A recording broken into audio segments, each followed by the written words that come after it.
Dead Sea Scrolls in Modern Scholarship by Solomon Zeitlin, Chapter 6, Scrolls Purchased by the Hebrew University. The four scrolls, the Book of Isaiah, the Commentary of Habakkuk, the so-called Manual of Discipline, and a scroll named Lamech, originally were purchased from Bedouin by the Archbishop Samuel of the St. Mark Church. Later, they were brought to the United States of America, and the American Schools of Oriental Research made photostats of the text let's try that again. And the American School of Oriental Research made photostats of the text of the first three and gave a description of it. The original price of these scrolls was more than $5 million. In a dispatch from Brussels, published in the New York Times, July 26, 1953, it was said that the Archbishop was asking $1 million for one of the manuscripts. These three scrolls, together with another, the so-called Lamech, which has not yet been opened, were purchased from the Hebrew University for $250,000. Dr. Albright, in a letter, said that this price was a bargain.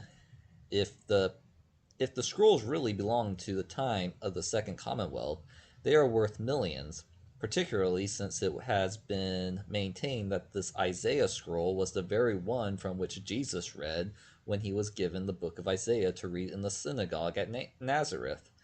$250,000 is indeed a low price even for the one scroll of Isaiah, since it was the one Jesus used. Dr. Albright gives the reason for such a low price.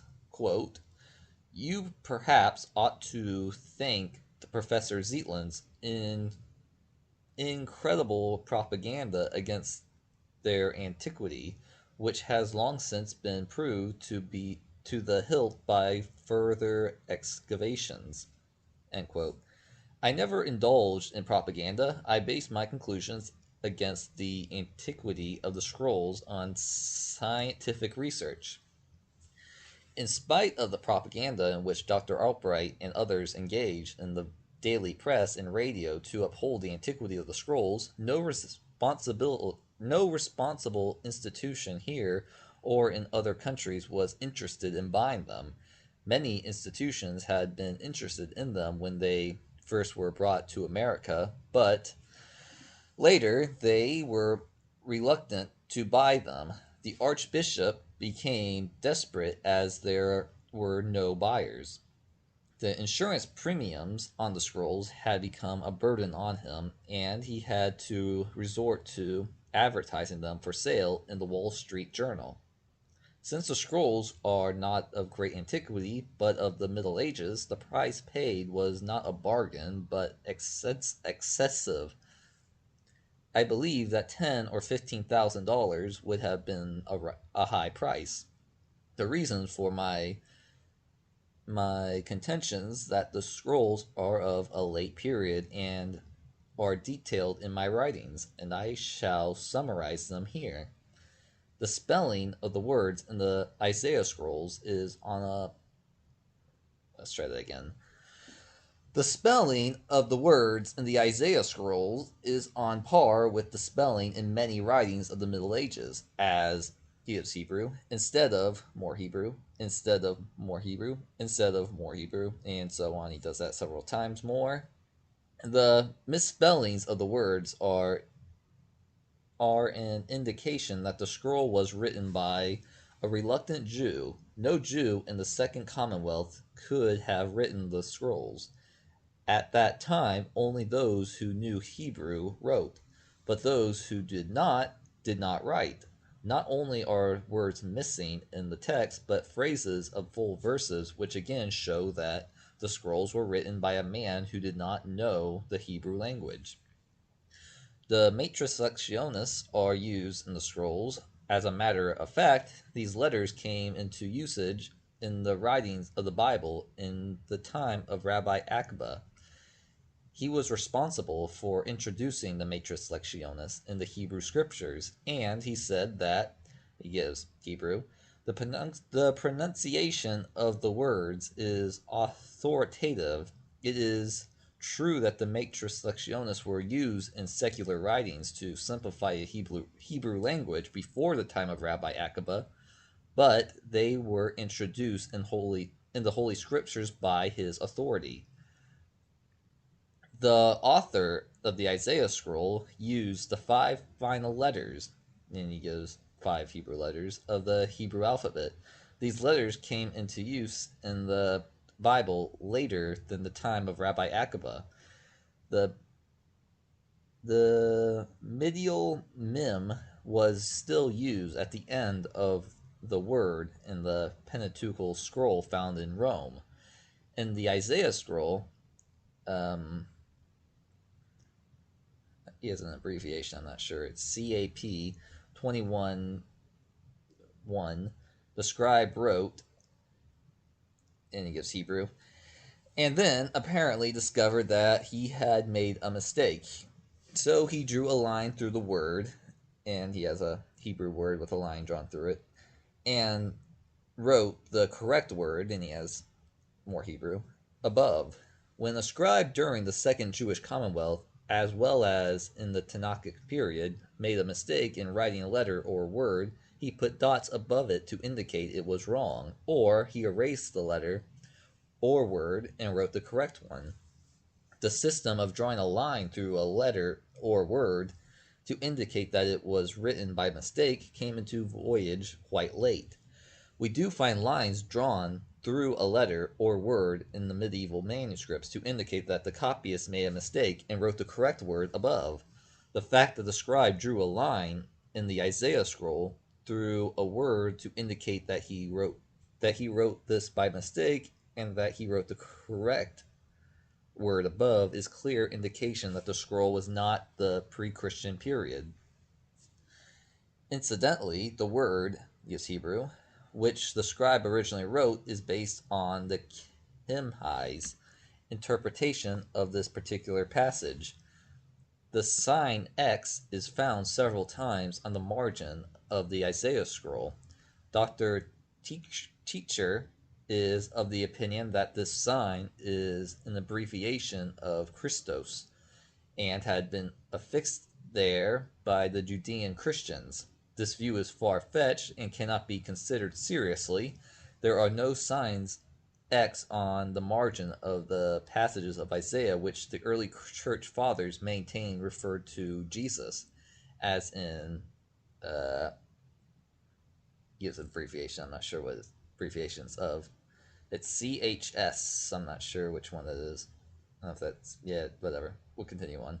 If this sign X had been written by the, might be, never mind. We'll moving on.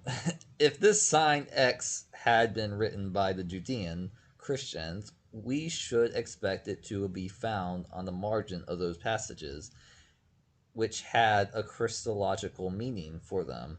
Dr. Teacher follows with his argument, quote, the conclusions affirmed by the re-examination of the problem of the sign X and the Isaiah scroll are thus that this sign is in origin the ancient Hebrew tav as derived from the text of Ezekiel, and that its meaning in Christos, this might appear too complicated to be correct, but fortunately we find a parallel phenomenon among the rabbis who, as shown by Professor Lieberman, attached a Greek meaning to the sign X and at the same time regarded the sign as the ancient Hebrew letter Tav.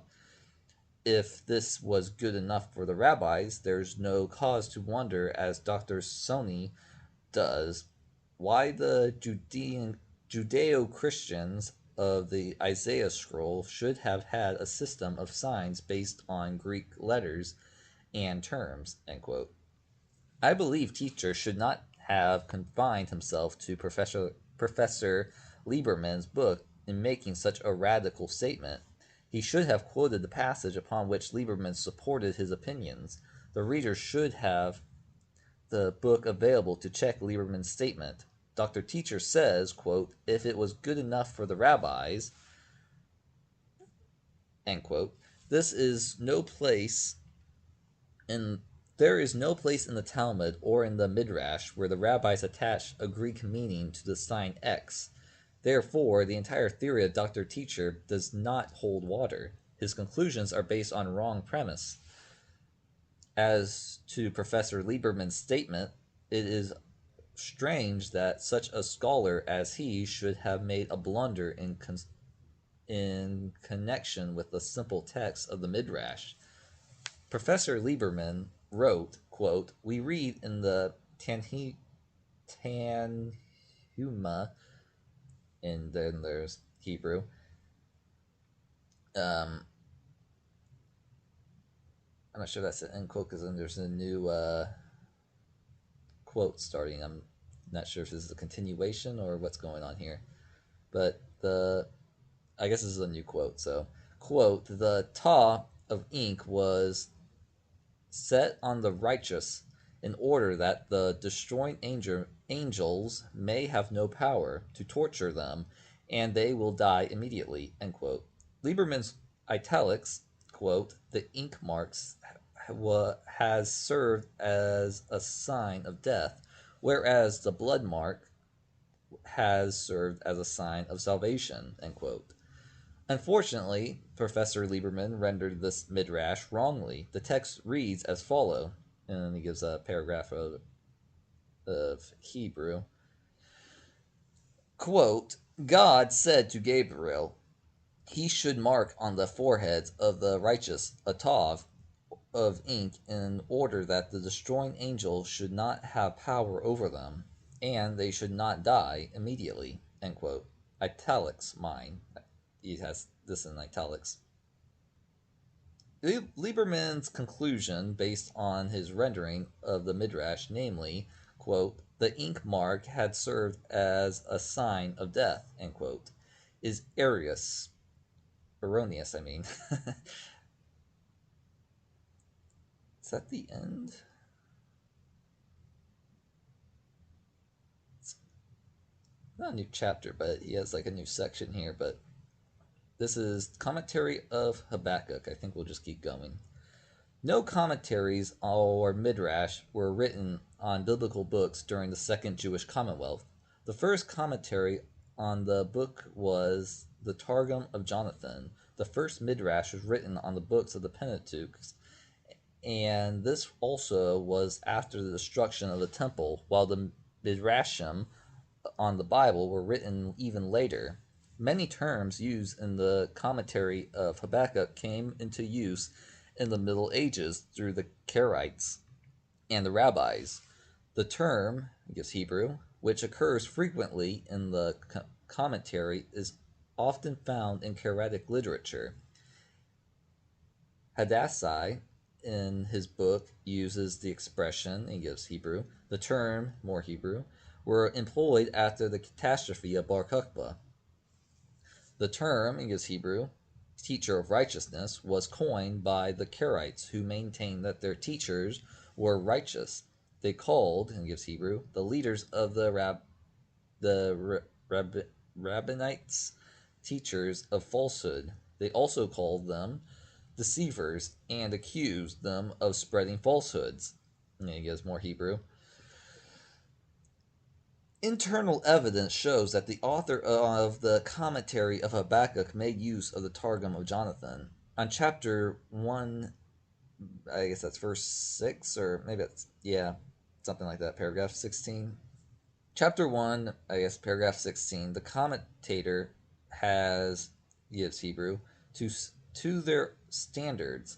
This interpretation is based on the Targum of Jonathan, he gives Hebrew.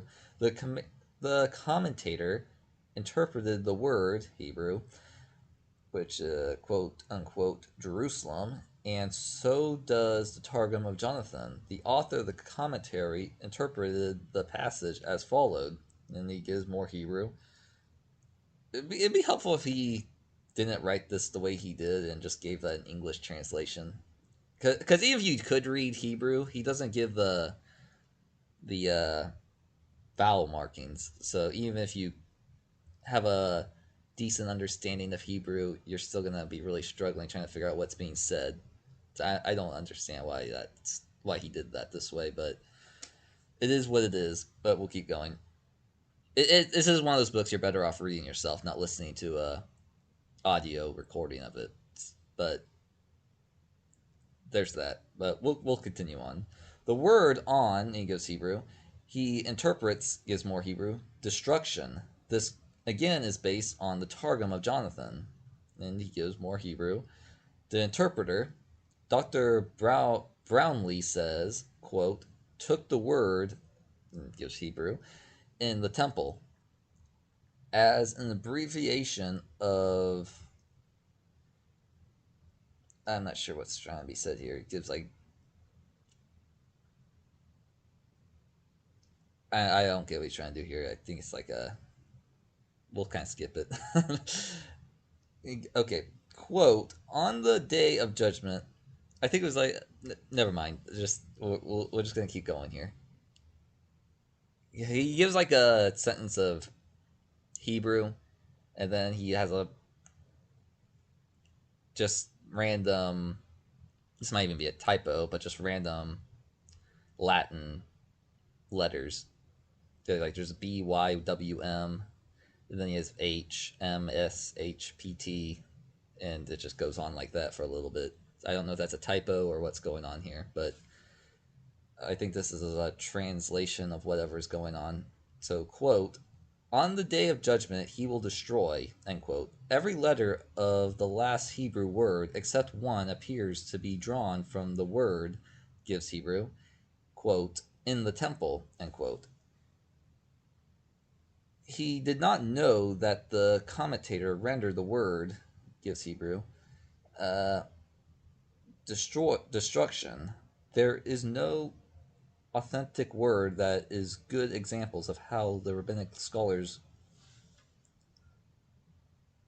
that no medieval rabbinic literature invented interpretations and distorts the meaning of the passage which they deal.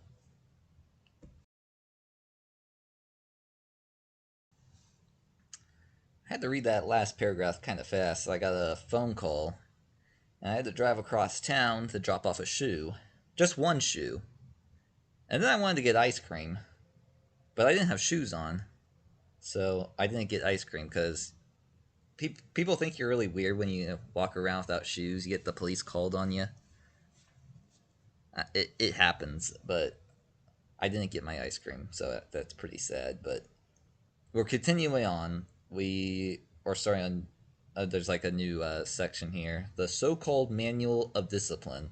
This is not a new chapter. This is the same chapter. One of the scrolls, which supposedly was found in a cave in Ain Feshka and was recently purchased by the Hebrew University, has been designated the Manual of Discipline. It also has been assigned to great antiquity, and the general opinion adopted is that it is an Essene work. Detailed study of the scroll shows that it was written in the Middle Ages by an uneducated Jew who either belonged to one of the Karaite sects or was influenced by one of them. I shall show that it undoubtedly was written by such a person by a few abstracts from the text. And he gives a couple paragraphs of Hebrew. This Hebrew is certainly not that of the Second Jewish Commonwealth, nor of the Mishnah. As was said before, only those who knew how to write during that period wrote. Some words were written Lin, I'm not sure what that means. It might be a transliteration of a Hebrew word or letter. I think it's actually a transliteration of a Hebrew letter, I think. But anyway, was written with wav or wah. I don't know how to pronounce these things. That's also a Hebrew letter. After the mem, which is also, I believe, a Hebrew letter. I think. Anyway, And then you give some Hebrew words here. Was written with a wav after the kaf. Was written with the hith instead of the yin. And then he gives more Hebrew. Similar to the instance of the Isaiah scroll, where we have, he gives Hebrew instead of, he gives more Hebrew. The author did not use the word Hebrew, the Lord, instead of the substituted gives Hebrew. In his hymn, he bestowed a blessing on God in the following word, and gives Hebrew. I think he gives a translation here. Quote, "Blessed be thou, O my God," end quote. It is true that we have the word Eli in the Hebrew literature, but there is no such expression as gives Hebrew. We do not have expressions that gives more Hebrew in the Bible. Quote, "Blessed be thou, O Lord," end quote. The author, who was apprehensive of using the word Hebrew, that thought that the yod at the end of the word gives Hebrew signified the possession of mine. He therefore wrote in the blessing the word Hebrew instead of Hebrew. Such ignorance could have occurred among the Jews of the Second Commonwealth. Moreover, the Jews of that time were not afraid to write Hebrew, as it was indicated in the apocryphal and apocalyptic literature, and in the Talmudic or Midrashic literature. In the Karaite doxology, we find the same expression. Hebrew, quote, "I will give thanks to my God," end quote, is used instead of Hebrew, quote, "I will give thanks unto the Lord," end quote. The expression Hebrew, quote, "Rise up, O my God," end quote, instead of Hebrew, quote, "Rise up, O Lord," is used. In quoting the words of Isaiah, gives Hebrew, the author of the scroll gives more Hebrew, and since he does not use the word Hebrew Adonai, he placed ellipses to indicate the omitted word Hebrew. The method of placing ellipses to indicate omission of a word was not resorted to during the Second Commonwealth or during the Anoctic period. Hence, one must conclude that this scroll was written during a later period, and the indications are clear that it was written during the Middle Ages. The word Hebrew is used frequently in the scroll as Hebrew, which was rendered, quote, "the men of the community," end quote. Again, Hebrew, use a couple words of Hebrew, was rendered, quote, "the council of the community," end quote. It has been suggested that the word Hebrew refers to a particular sect during the Second Commonwealth, and some even identified it with the Essenes. This is without foundation. We know from Karaitic literature that the Karaites called themselves, he gives Hebrew. I shall give a few examples. And he gives a paragraph of Hebrew. Masudai, who lived in the time of Sayadiyya Gaon, called the Jews the masses, gives Hebrew. On the other hand, he applied the term Hebrew to the Ananites, the Karaites. Aaron ben Elijah even mentioned a Karaitic book entitled, and gives Hebrew. The author of the said scroll either was a member of the succeeding group of the Karaites, or he was influenced by their writings. There can be no doubt that the author lived during the Middle Ages. The Zadokite fragments. One cannot deny the great similarities between the so-called manual discipline and the Karaitic fragments. Not only are the same words and similar views expressed in both texts as the Messiah. Let's try that again. Not only are the same words and similar views expressed in both texts as the, quote, Messiah of Aaron and Israel, end quote, gives Hebrew, but sentences are found which are identical. And he has two different things side by side here in Hebrew that look to be identical, as he says. The parallelism between these two texts unquestionably indicates a great affinity between them. It is uncertain whether the author of the so-called Manual of Discipline had made use of the text of the Zadokite fragments, or vice versa. Of one thing we can be sure, and this is that the fragments are a medieval composition. The script is of the late period. Some words even have vowels, which is a clear indication that they are written in the Middle Ages. The spelling, or rather the misspelling of the words, and the faulty construction of the Hebrew makes many passages unintelligible. These show a striking parallel to the text of the so-called Manual of Discipline, and this again leads us to assume that both texts were written in the medieval period by an unlearned Jew or Karaite,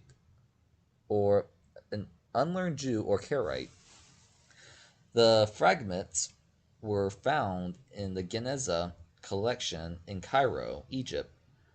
Schulter, who published them, maintained that they were of the pre-Hasmonean period, and Charles and other scholars followed suit. The only one who had the courage to challenge this contention was A. Buchler. He maintained that these fragments were of the Middle Ages and the work of the Karaites.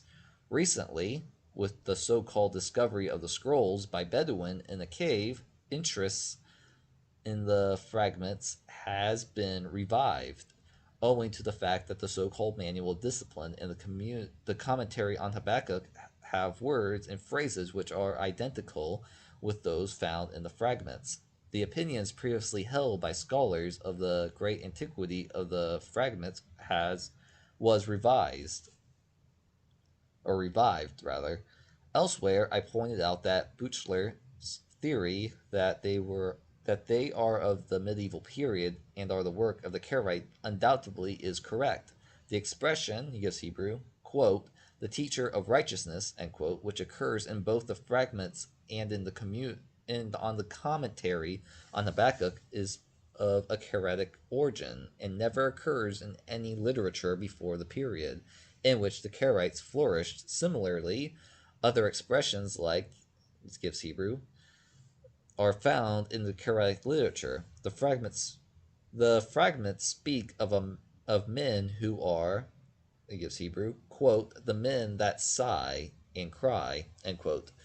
This is an expression used in the Karaitic literature. For the Karaites, particularly the, gives Hebrew, quote, the mourners of Zion, end quote, the halakha found in these fragments the fragments show clearly to anyone acquainted with the history and development of the halakha that the fragments could not have been written in the pre-Christian period. On page 11, the following halakha is recorded, quote, no man shall walk after the animal to feed it outside of the city more than 2,000 cubits, end quote. The law that a Jew may walk 2,000 cubits and no more on the Sabbath day outside the city was introduced either a few years before the destruction of the temple or perhaps later. On page 12, the following halakha is recorded, U.S. Hebrew, quote, nor shall he sell them his menservant or maidservants who entered with him into the covenant of Abraham, end quote. The term covenant of Abraham is used here for circumcision. This term came into voyage in the 2nd century AD. The resort to the words of covenant of Abraham was in opposition to Paul, who denied the necessity of circumcision.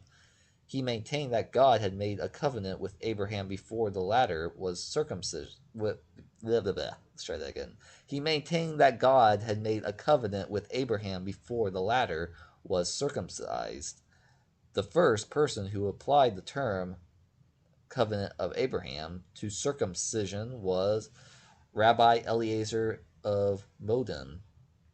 Hence the words, he gives Hebrew, quote unquote, covenant of Abraham as synonymous with circumcision shows clearly that the fragments had been written much later than the destruction of the temple.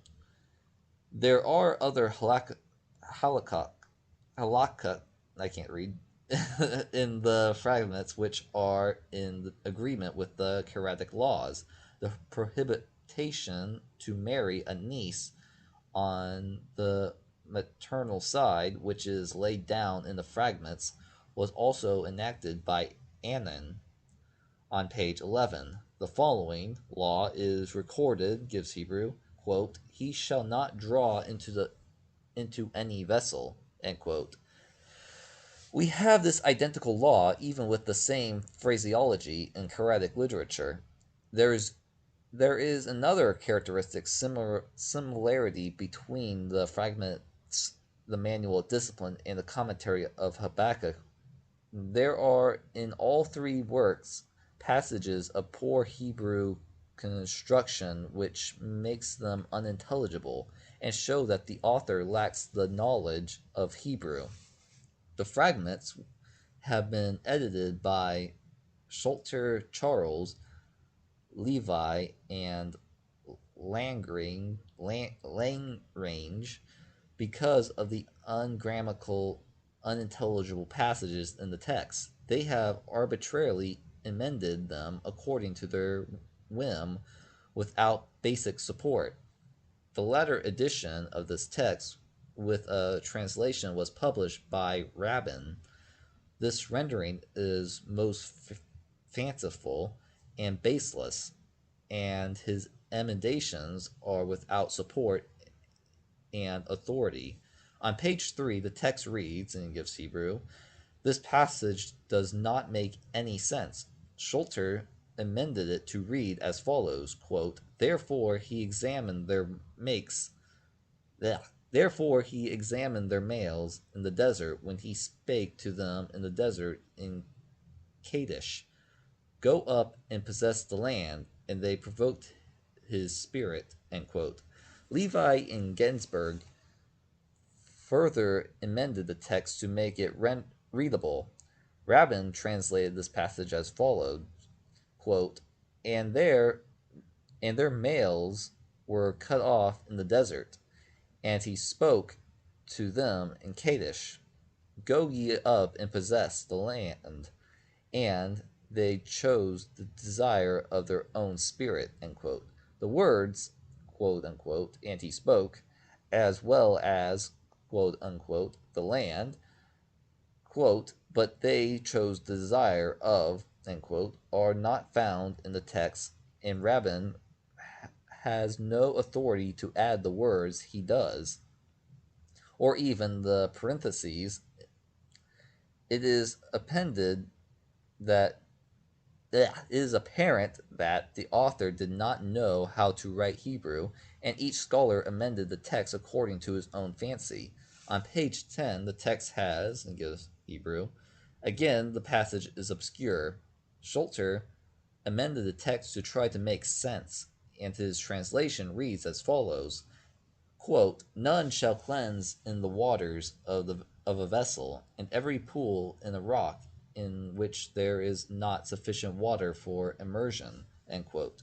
Rabin's translation reads as follows, quote, let no man bathe in water that is dirty, or less than the quantity that covers up a man, let him not purify a vessel in it.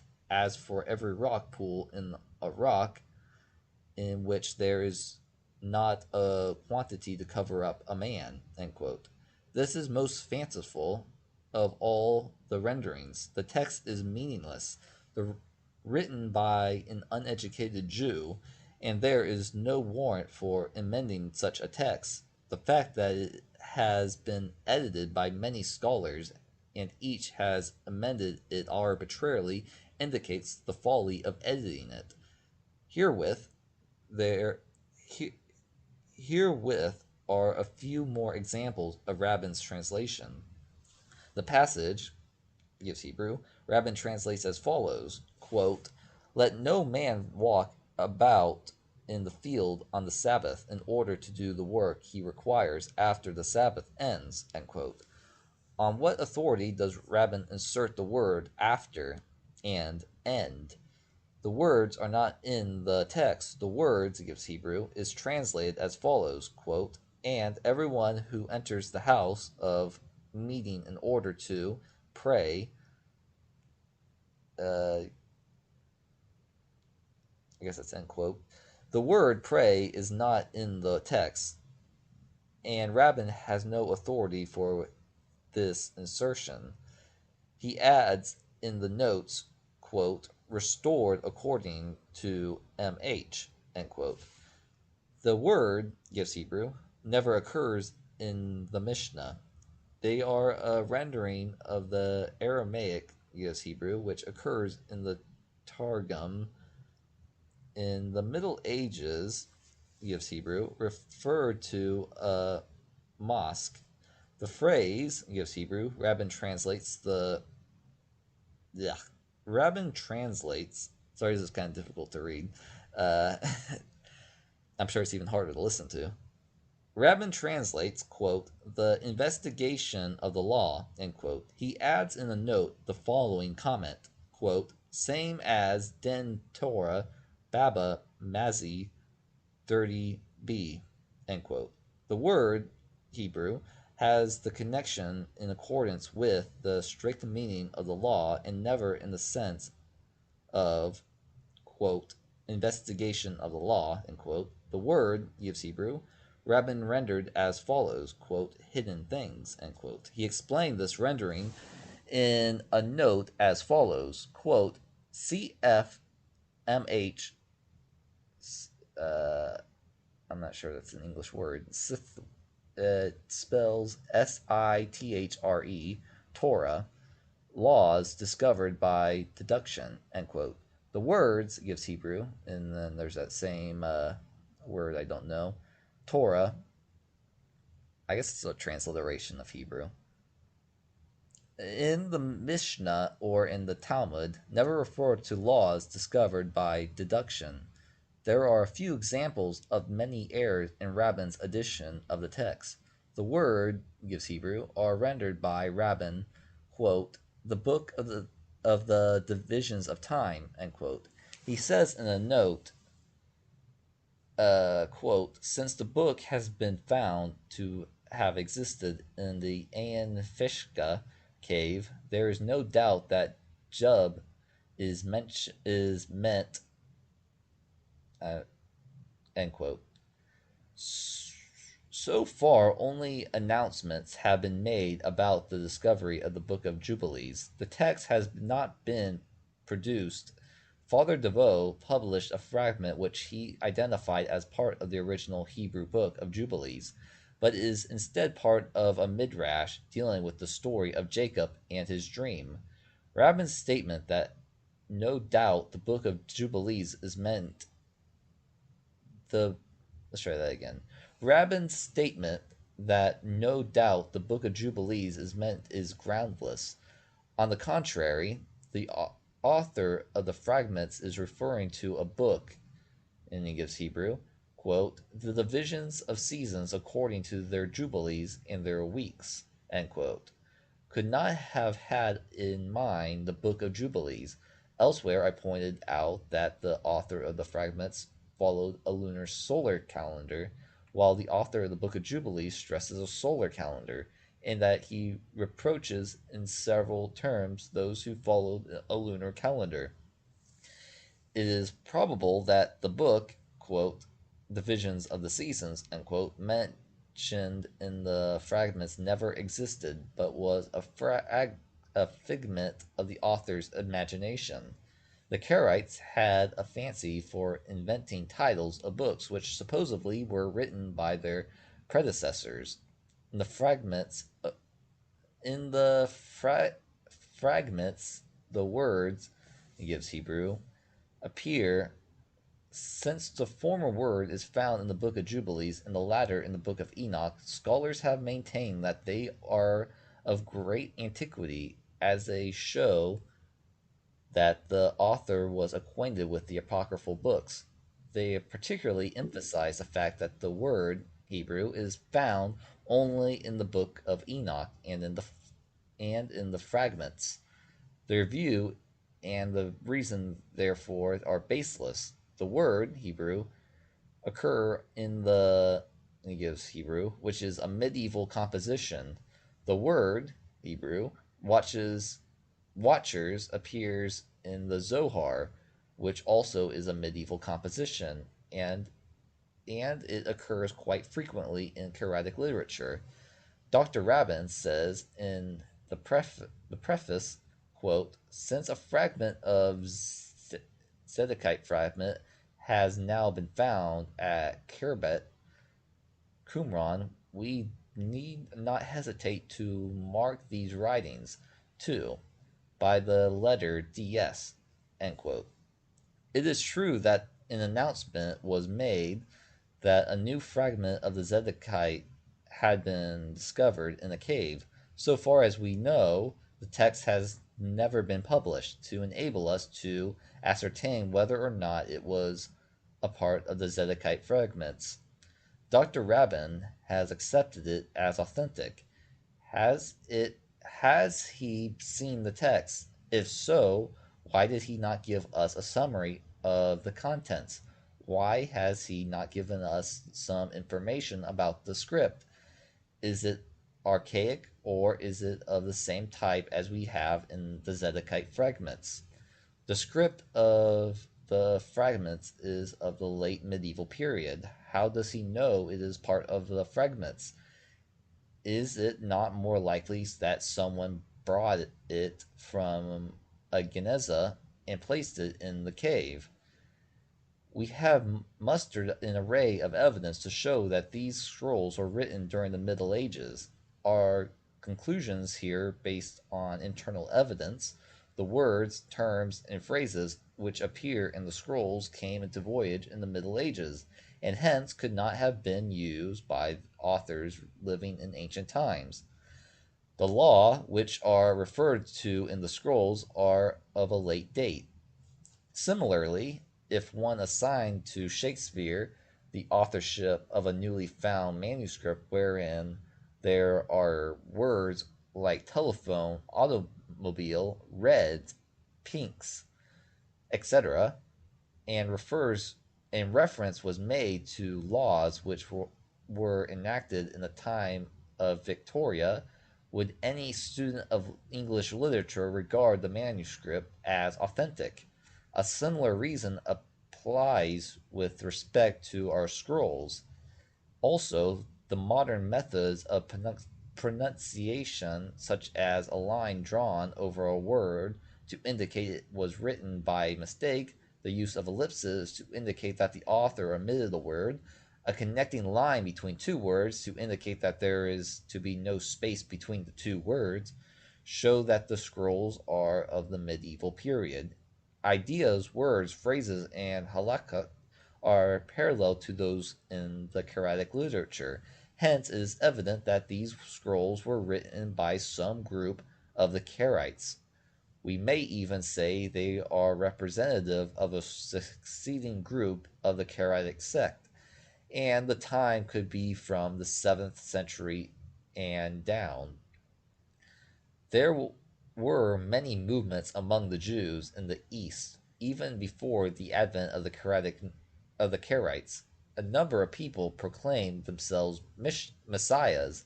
There was a man named Abu Isa at the time of the 7th century, whom the well-known Karaitic Hadithai called ignorant. Abu Isa could neither read nor write. He was a tailor by trade. He declared himself a prophet sent by God, the Messiah to free the Jews from beneath their yoke and return to the Holy Land. The fact that he supposedly composed some writings, which was considered a miraculous event among his followers, substantiated with them his claim to be a messiah. He gathered an army of more than 10,000 and declared war against the local Muslim governor. He was killed, but many of his followers refused his, to believe this, holding that he had gone into hiding in a cave and that he would return in the proper time. Another person named Yogan or Udgan in the beginning of the 8th century claimed to be Messiah. His followers believed even after his death that he was alive and would reappear in the proper time. They did not eat meat nor drink wine. They were strict ascetic, I can't say it, aesthetic. I trust you know what I'm trying to say.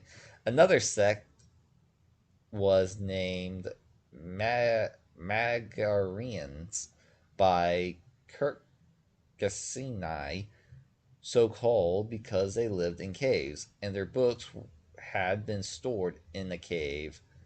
There was another well organized, I can't say that word, asteritic sect who called themselves Mourners of Zion. These were designated the men that sigh and cry. This term is found in the Fragments and also in Karatic literature, as it was employed by them. This is much longer. I can't read much more. I'm dying. This just goes on and on. We're going to stop that and do a part 2, because I can't read anymore.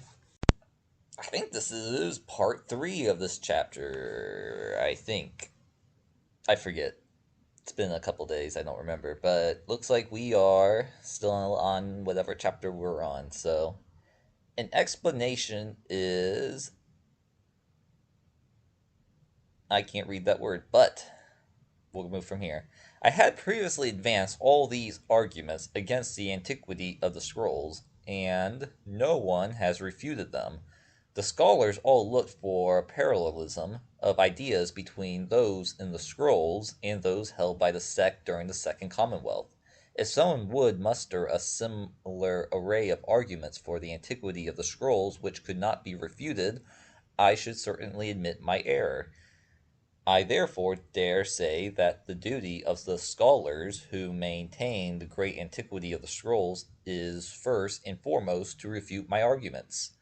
I believe that Dr. Albright, who is primarily responsible for the Arius contention as to the antiquity of the scrolls, should exert the greatest effort to do so. Incidentally, he never wrote a scientific article at length on the scrolls. A short article by him appeared in the July 1949 issue of the Jewish Quarterly Review, and this was at my request. He wrote there, quote, "It is not part of my purpose to discuss the contents of the scrolls here, partly because they are still imperfectly, not to say fragmentarily, published, but also because I am not competent in rabbinics and cannot venture to measure myself against so eminent a rabbinic scholar as Dr. Zeitlin." End quote. Oh, my battery's gonna die. Oh, there we go. Where are we? Another article by him appeared in the BASOR, I'm not sure what that actually stands for. Since then, he has made ex cathedra statements, delivered radio talks, given out interviews to the press, and indulged in popular writings. The scholarly world has a right to expect that so eminent an archaeologist and outstanding scholar of the ancient Near East should refute my arguments.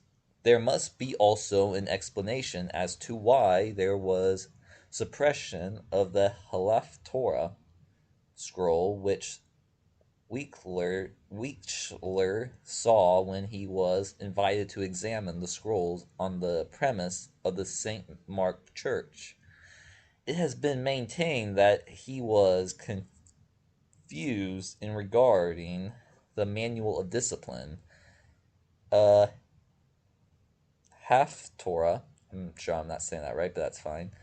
The Haftorah scroll, Dr. Trevor said, quote, perhaps a superficial examination of the DSD, which I think is the Manual of Discipline scroll,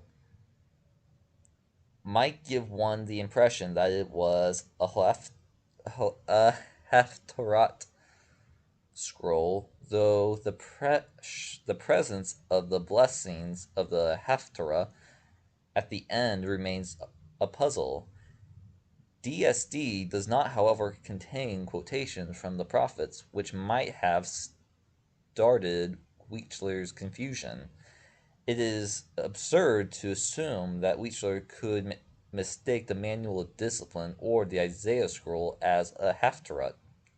Professor Burrows, in his article in the Jewish Quarterly Review, October 1951, said, quote, Dr. Brownlee has recently suggested in correspondence that a late scroll which he and Dr. Trevor saw at St. Mark's Monastery but did not examine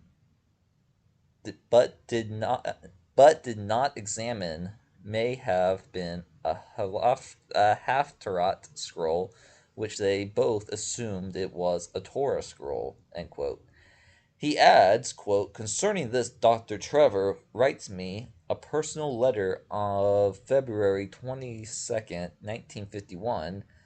I had forgotten entirely about the large leather scroll which he did see in the Syrian library on Tuesday, February 24th, 1948.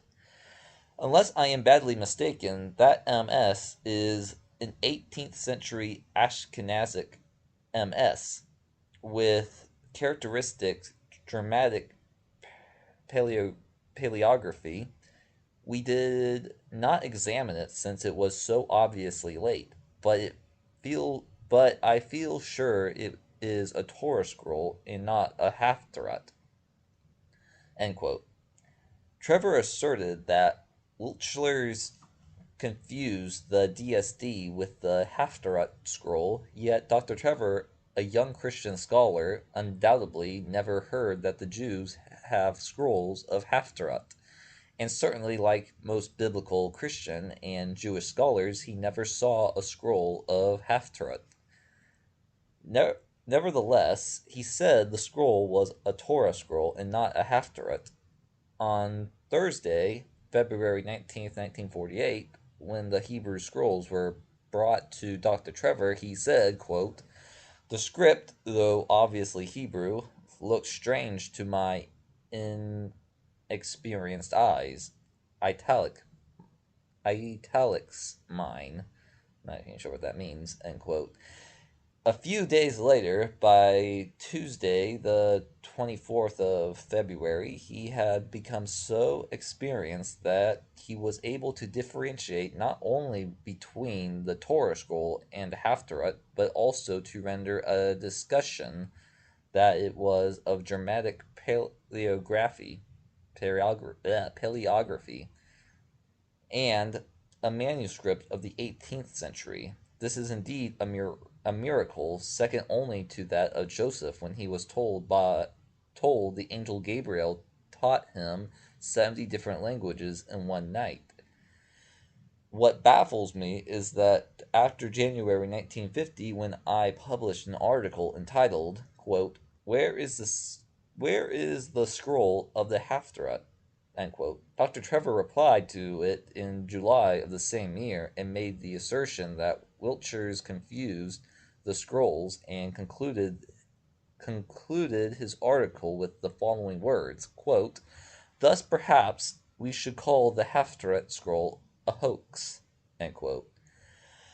Not a word was said about the leather scroll which he saw on February 24th, 1948. Only on February 22nd, 1951, he wrote to Professor Burrows, about a leather scroll which he was sure was a Torah scroll and not a Haftarah. How can he explain his lapse of memory when, after I made an issue of the Haftarah scroll, he replied that the entire story of the Haftarah scroll was a hoax? Incidentally, it would be interesting to learn how the monastery obtained a Torah scroll of dramatic paleography of the 18th century. Clarification must be forthcoming about the letter which was written by Mr. Hamilton to Harding that Dr. Trevor told him about 3 scrolls which were in St. Mark's Covenant about 20 years. In an article in the Jewish Quarterly Review, October 1951, Professor Burroughs said that the Archbishop Samuel wrote to him, quote, Dr. Trevor may have told Dr. Hamilton such a thing.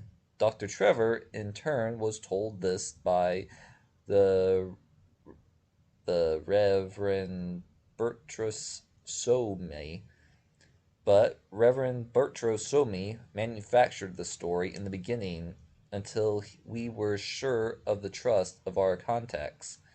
When we explained the true account of the discovery and even attempted to lead you to the cave, as you will remember. End quote. Reverend Bertrus Somi is dead. Therefore, we have a right to expect full clarification from Dr. Trevor. But first, let us see what he wrote on the discovery of the scrolls. In the Biblical Archaeologist, September 1948, his account is as follows, quote, Wednesday, 18th of February, 1948, afternoon, Omar, the cook, came to my room saying that someone was calling for the director to inquire about some ancient Hebrew manuscripts. I went to the telephone to find that Father Bertrus Somi, a priest of the St. Mark's Syrian Orthodox Covenant in the old city of Jerusalem, was on the wire. He said that while working in the library of the convent, I guess I should be saying, let's go back. He said that while working in the library of the convent, cataloging the books, he had come upon 5 scrolls in ancient Hebrew about which the catalog carried no information.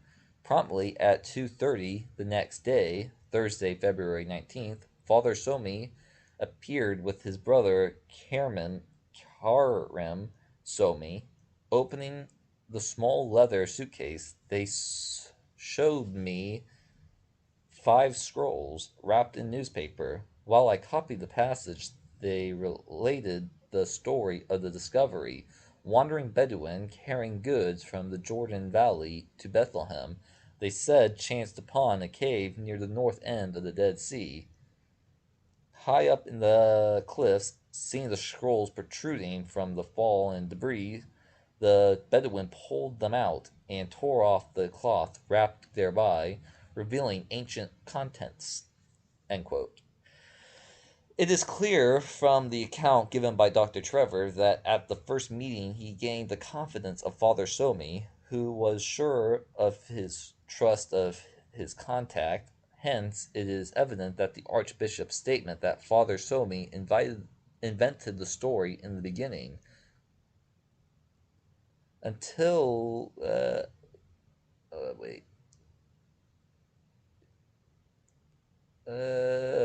let's back up.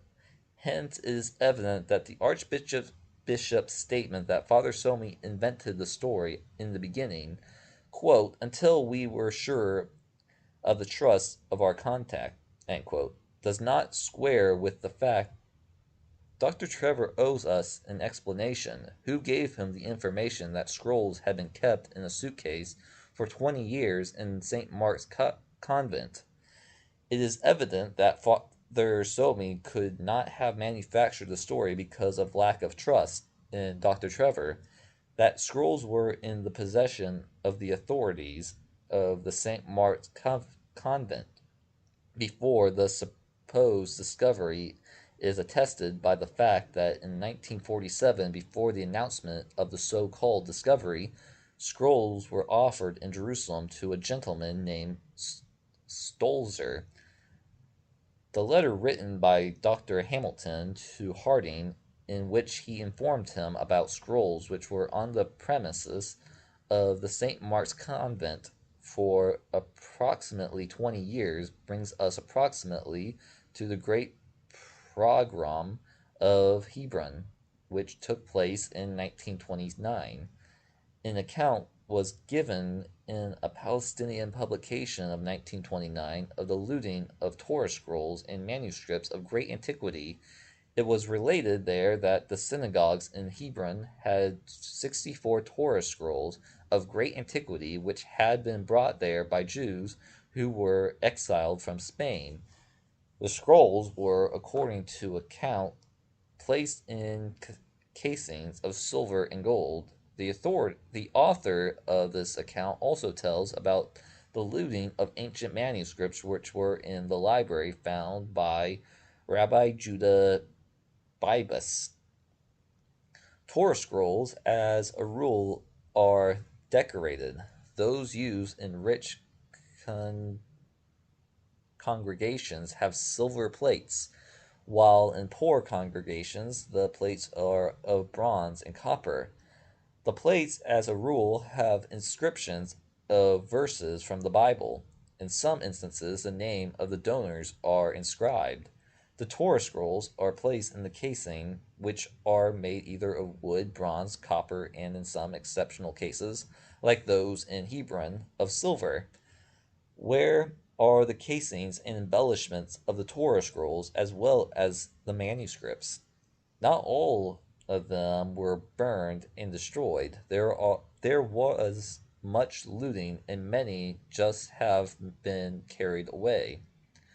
Archbishop Samuel said that a Jew named Phineas presented a Torah scroll to the late Archbishop in the year 1929, who was the Jew who did this at the time when Jews were killed, synagogues ransacked, and Torah scrolls looted. In the Torah scroll, which the present Archbishop brought to the United States and offered for sale, the same as that which Phineas presented to the late Archbishop, is it the scroll which Dr. Brownlee and Trevor saw in the Syrian library, which they say was a manuscript of the 18th century. Ashkenazic with characteristic German paleography. All this should be clarified since it is of great importance in solving the enigma of the discovery of the Hebrew scrolls. Incidentally, Father Somi told Dr. Trevor that a wandering Bedouin carrying goods from the Jordan Valley to Bethlehem chanced upon the cave and discovered the scrolls. Dr. Cross tells us now that a shepherd discovered the manuscripts while he was seeking a lost sheep. Why was the story changed? There is a great likelihood that the $250,000 which were paid for the purchase of 4 scrolls, which in reality ransom money, i.e., money paid for manuscripts which actually belong to Israel, is an expedient amount for ransom of unimportant medieval manuscripts. And that would be the end of that chapter. I